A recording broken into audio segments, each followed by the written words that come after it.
Welcome! We've already briefed you on tank ammunition, and we hope that this information has served you well in battle. Now it's time to take to the skies and take a look at what ordnance pilots have available to them. While a tanker can afford to take a break in a cozy spot with a cup of hot tea, a pilot is always on the move and has to fire at the exact moment. If a more maneuverable enemy rolls to evade, a pilot might not even have a chance for a second shot. So, you must vigorously learn all the different types of aircraft rounds and their effects. We aim to help you do that in this article. Although things are more or less clear for tank ammo based on the name of the shell itself, this isn't the case for aircraft.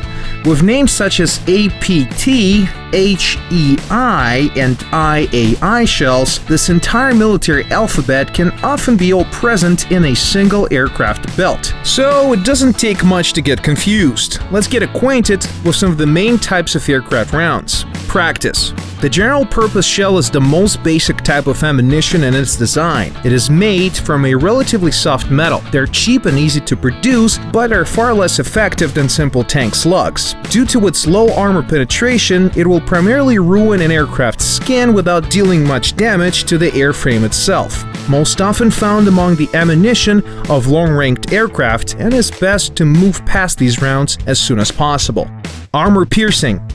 An armor-piercing shell is made of a far more durable alloys than standard rounds. They're designed, as you might assume from the name, for armored targets. They're well suited for knocking out crew members and various modules, for example engines, radiators, rudder controls, and so on. However, firing on the flat planes of wings and the fuselage isn't the easiest job for them. They can often ricochet at high angles or simply fly straight through the target without particular consequences for your enemy. That is, if they don't pass through the pilot. There are also APHE shells that explode after penetrating the armor. This slightly improves its post-penetration damage, but its penetration potency is lost due to the low weight of the ammunition. APCR, an armor-piercing composite rigid shell, is a small-caliber projectile with a high muzzle velocity, which is achieved due to the low weight of the entire shell. This allows it to penetrate through very thick armor. It is particularly well-suited against heavily armored foes, including ground targets. Another advantage is its shell's long range, but due to the low weight of the shell, its penetrative characteristics are quickly lost over a distance.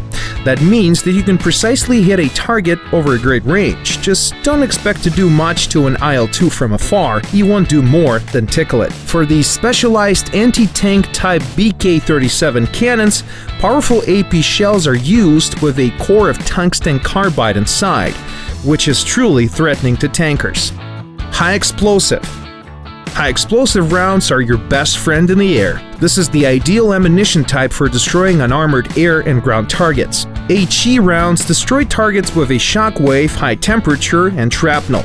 HE explodes as soon as it hits any surface. These shells contain the largest amount of explosives in comparison with other types of shells. But because of the low amount of explosives regarding to caliber, shells that are smaller than 30mm have a more powerful fragmenting action than actual explosive damage. The most explosive of all the aircraft rounds are the German Minengeschosse shells. Thanks to their thin-wall design, this allows them to contain more explosives. They're twice as powerful as an ordinary high-explosive round of the same caliber. This type of shell is very effective at destroying any external surface of the target aircraft. The fuselage, control surfaces such as rudders and ailerons, or open-top turret of any ground vehicle can be turned into a flaming inferno using this type of ammo. Fragmentation rounds. High-explosive fragmentation shells are well suited for destroying external parts of enemy aircraft.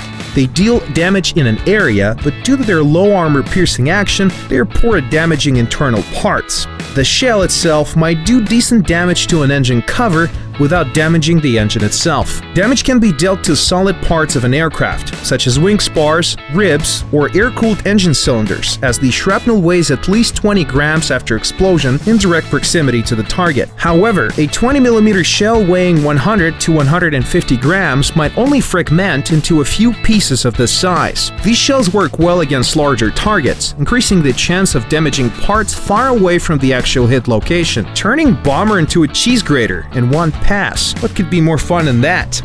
Explosive.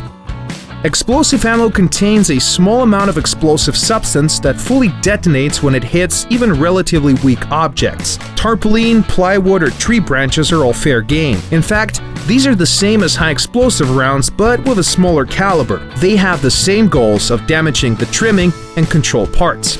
AI. Adjustment incendiary shells are used to correct fire and shoot down flammable targets. When they hit, they emit a bright and well-visible flash. They can ignite fuel tanks unprotected by armor. IAI, or Immediate Action Incendiary Shells, work the same way but contain a greater proportion of explosives.